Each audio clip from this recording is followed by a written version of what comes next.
All right, good morning. Welcome back. At this time, it is 11:46, so we're going to continue on with our agenda today. We are very excited to introduce Jessica Mason. She's a senior researcher with the American Institutes for Research, or AIR. She's going to be sharing with us results from the 2020 National Survey on Post-Secondary Competency-based Education, specifically what competency-based education implementation looks like across the nation from this particular research that they've done. And I know there were some questions earlier in terms of what that looks like, so we're very happy to bring her on. So Jessica, I will turn it over to you. Thanks, Whitney. Hi, everyone. Thanks for being here today. Thanks for inviting me to present. I'm excited to share some of our findings with you. All right, so I think this has been said already, and we've been using the chat a lot so far this morning, but please don't hesitate to drop your questions in while I'm presenting. I'm happy to make this more of a conversation, so happy to pause and answer questions at any point. All right, so first, let's just talk. I wanted to share a little bit of background on AIR's work with CBE, and like where this survey came from. So starting in 2016, in conversations with Lumina Foundation and with CBEN, we collectively recognized a need to sort of take the temperature of the CBE field. So to better understand the CBE landscape, which could then support growth in the field by building more rigorous cross-program evidence about CBE that can inform institutions and policymakers and really support more evidence-based adoption and scaling. So as a part of this work, we convened an advisory board of experts in the field. Those folks came together in a meeting in, I think, early 2018. First, to develop a research agenda for CBE, and this group also guided plans for the annual National Survey of Institutions about their adoption and perceptions of CBE. And that's the survey that we'll be talking about today. So we've been working on three main streams of work over the last few years. So we convened a national research collaborative. This was a group of 7 external research partners that were working on projects related to our research agenda about CBE and related approaches. We also partnered with a group of 7 institutions who had CBE programs, and we did an evaluation of student outcomes to sort of better understand how students in CBE programs fared compared to their peers in traditional programs. And then we administered the National Survey of Post-Secondary CBE for 3 years, beginning in 2018, again, which we will be talking about today. So let's jump in to talk about the findings from the most recent, the 2020 administration of our national survey.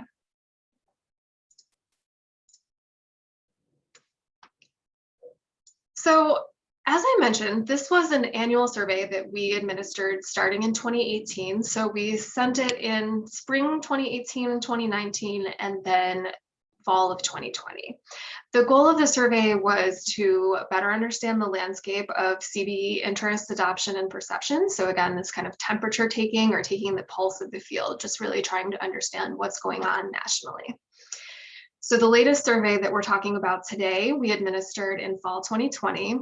It was originally planned for spring of 2020, but of course we all know what happened then. And we ended up postponing to fall to avoid overburdening institutions at the start of the pandemic. So this year we had, or in this administration, we had 488 institutions responding for about a 15% response rate. I want to note that this was down from previous years for anyone who might have read our earlier reports or seen presentations, but we expected this just given the demands that were placed on campus leaders in 2020 and the really kind of substantial amount of surveys that were going out in the field to institutions throughout that year. We have a lot more information about the survey administration, our methods, and those kinds of details in the full report that you can access at air.org/CBE survey. So let's jump into some findings. First, we can take a look at the types of institutions that have CBE programs. So the headline here is really that CBE programs are operating at a wide range of institution types. So nearly all categories and levels are adopting CBE. This includes institutions like rural community colleges, R1 universities, and minority serving institutions like HBCUs or tribal colleges. And you can see here that 28% of institutions with the CBE program in 2020 were two-year colleges. And what students are being served by CBE programs? We see a range here as well, but many programs are still serving relatively smaller numbers of students. So about a third of institutions responding reported having fewer than 50 students, but we also see another third that serve larger numbers of students, so more than 500, and we think that that suggests some potential for scale. For two-year institutions, we can see here smaller programs were more common. 2 years are represented by the lighter teal bars here. We also asked institutions about the degree programs that they offered. These were largely consistent with national trends that we see in undergrad degrees that are awarded. So the most common undergrad disciplines for CBE programs that responded to our survey were nursing and health professions, business administration, and computer and information sciences. Also, just kind of interesting to note that we had some institutions that reported offering programs in, I think, newer fields. So one example that we saw show up sometimes was unmanned aerial systems, so drones basically. We can't be sure, but we think that some of these responses might be suggesting that starting a new CBE program from scratch in a new discipline might be easier for some institutions than converting existing ones.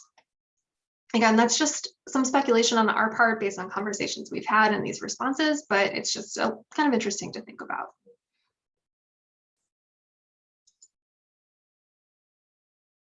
Okay, so now that we've kind of done a little bit of an overview in terms of the institution types that are offering CBE and the students that they're serving, I'll dig into some of the big takeaways from the survey this year. So broadly, we found in 2020 that despite major disruptions to institutional operations due to the pandemic, we still see evidence of continued growth in CBE programs. We see that institutions continue to be optimistic about CBE's future potential, despite institutional barriers to implementation that have continued over the years. And in some cases, the shifts in operations due to the pandemic actually drove institutions' interest in CBE or had some kind of effect on their interest in CBE. And we'll get into more detail on these in the next few slides. So first, continued growth in CBE programs. We saw over the 3 years we administered the survey, institutions with full CBE programs reported a total of 1,057 programs. This breaks out to 851 undergrad programs and 206 grad programs. Of the institutions that responded to our survey in multiple years, only 4 reported having a decrease in the number of programs they offered, while 40 of them actually reported adding new CBE programs. So that was a net gain of 191 CBE programs at those institutions that responded in multiple years. And I don't have figures for this here, but when we look at it, we break it out by 2-year and 4-year institutions, we see pretty similar trends.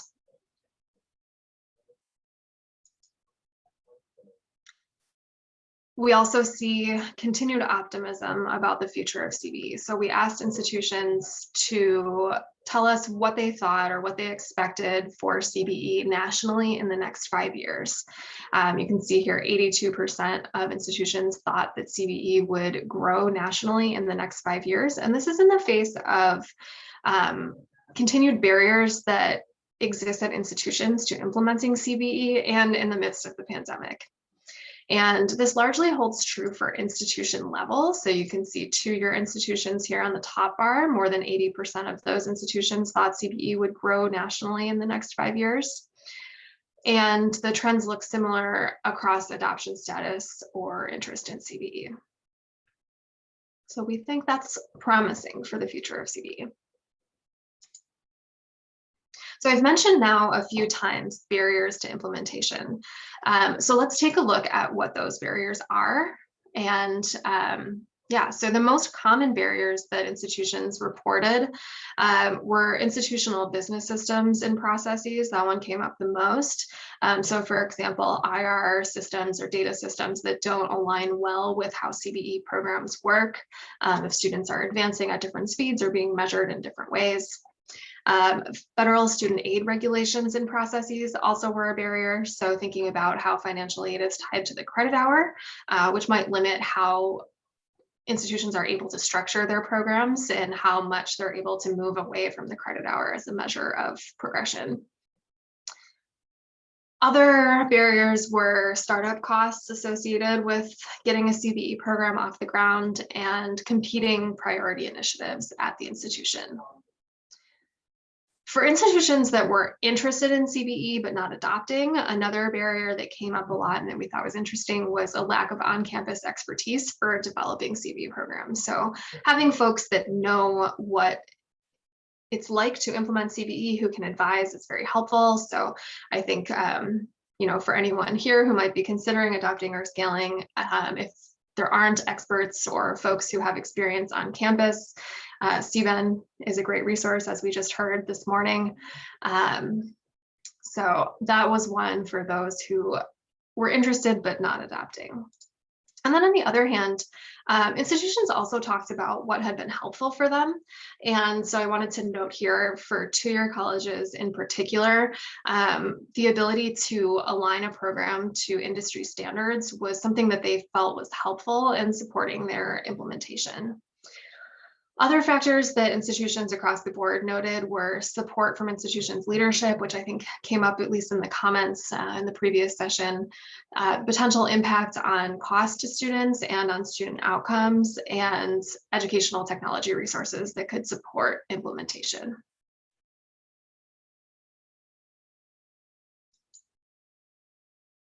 So finally, we can't ignore what was happening while we were administering this survey, right? So we administered this survey in fall 2020 in the midst of the pandemic.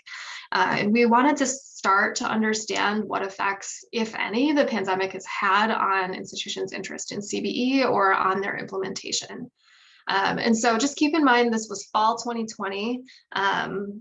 Almost a year ago at this point, we sent it out. So some of this may have shifted even further in the year since then. We might be seeing these trends continue, and we'll definitely be interested to kind of track that in the future.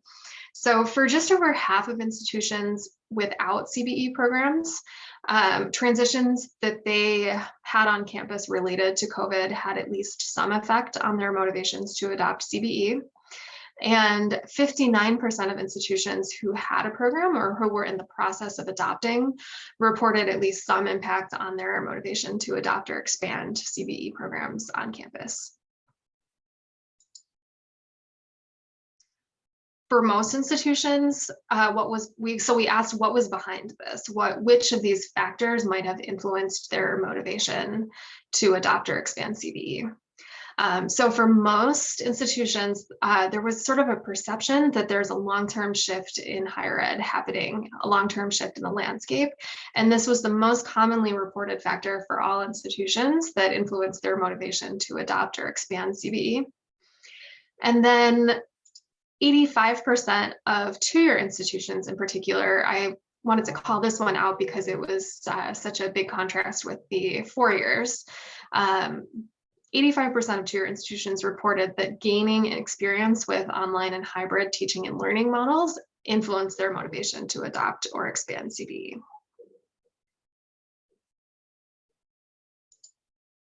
I would also note that we also had an open response option here where folks could write in just any experiences they had, how their programs fared during the pandemic.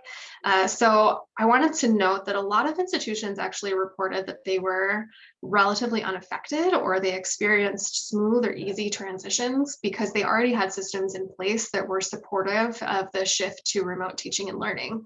And in many cases, CBE programs actually saw increased enrollment in 2020.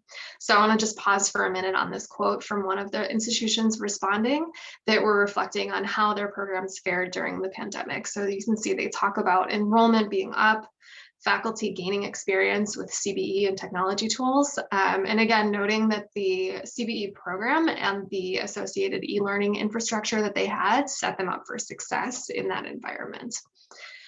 We also heard from, I would say anecdotally, from some conversations that we've had with program folks, that faculty and program leaders and just the other folks who are working with students really kind of gained a better perspective on what was going on in the lives of their students, which I think affected their willingness to engage in these kinds of different teaching and learning approaches.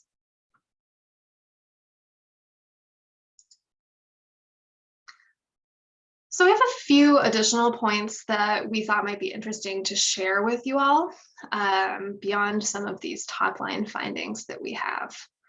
So first, most institutions with CBE programs articulate transfer credit from learners' previous credit-based programs, and many use other approaches to recognizing prior credit as well. So you can see some kind of prior learning assessment. So articulating transfer credit, recognizing industry certifications, portfolio-based assessments, that one was a little less common, using different kinds of standardized exams, and then only 14% said they didn't use any kind of prior learning assessment. And many institutions are mapping competencies to credit hours, so course-based, rather than moving toward that direct assessment approval that was up for discussion in the previous session. So we see most institutions are mapping to credit hours, and some of this is likely tied to financial aid regulations that we talked about with the barriers.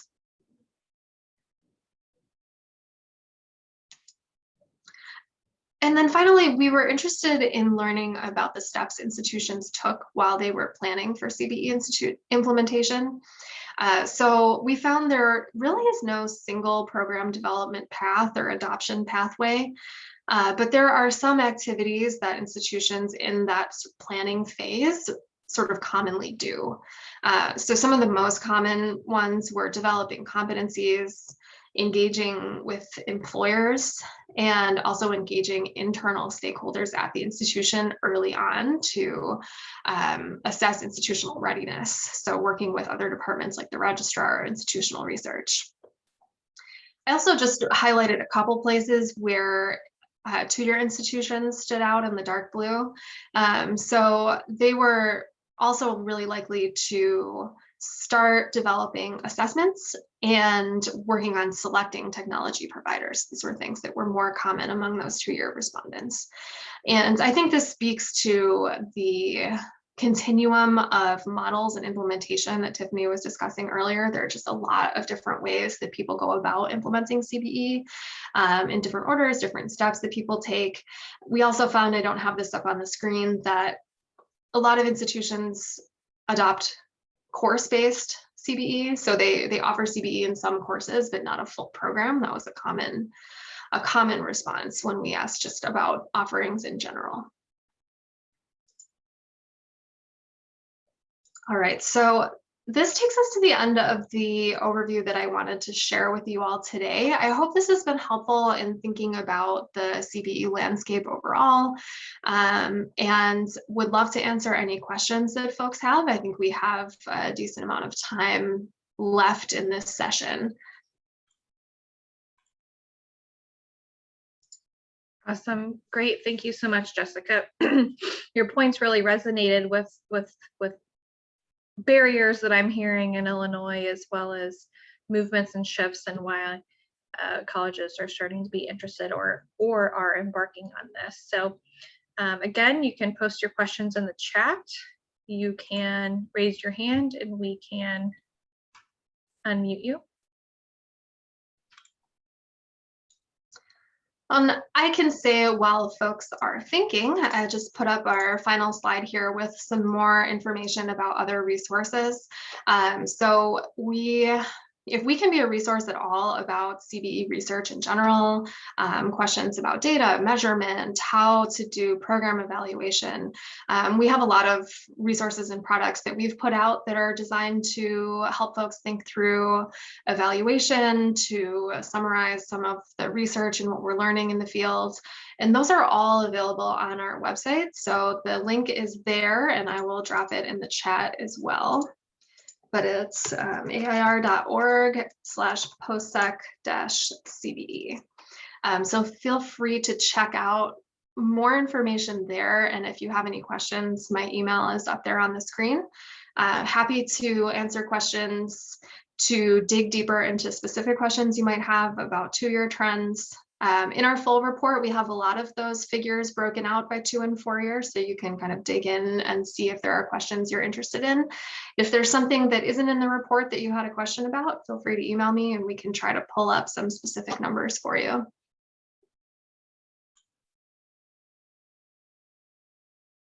And we'll just give folks a few minutes here. I know it was a lot of information in a quick amount of time to digest.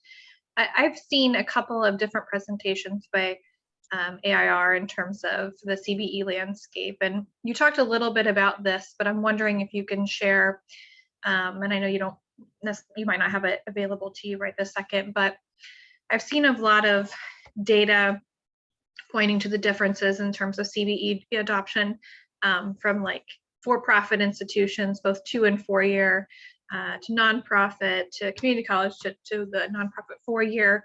And I think those differences are really interesting. It seems like for-profit institutions were quick to adopt this early on and are continuing to scale this. And I'm just interested to hear any reflections on that. Yeah, that's a great question. So we do hear from for-profit institutions that are doing CBE, and some of them we have worked with as partners in previous work or just have collaborated with and are doing great work, have been doing it for a while, and I think are able to share a lot of lessons learned. As far as trends in our survey, I think we actually didn't get a ton of for-profit institutions responding such that we could do a lot of disaggregating, but I'd be happy to, I'll just pause my screen and see if I can find that quickly while folks are thinking. But yeah, I mean, I think learning from the experiences of different types of institutions is super important. And I think that's also something that CBED members could talk about.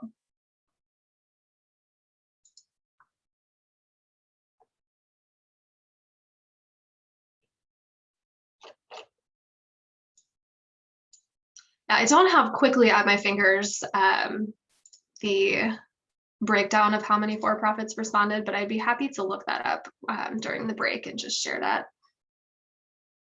Great, thank you, Jessica. I just think that's always in the back of our mindset as we think about maybe some of our competitors, so to speak, but mostly just because we're seeing them adopt this and move this quickly over the last several years, and yet their enrollments aren't seeing a decline in the way that ours are in terms of public institutions. And so I'm just interested to see if there's a correlation there in terms of some of that flexibility for students.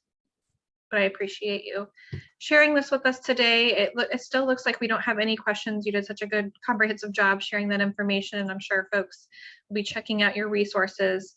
Again, the link is in the chat, and unless there are any questions, we're going to end a couple minutes early, and we will be taking a break until 1:15 p.m. Central Standard Time, where we will hear from Christy Amato from Sinclair Community College in Ohio, and she's going to cover a number of programmatic implementation issues and successes that they've had in terms of implementing CBE. So we look back to seeing you all at 1:15. Thank you so much, Jessica. Thank you, Whitney. Thanks everyone for being here.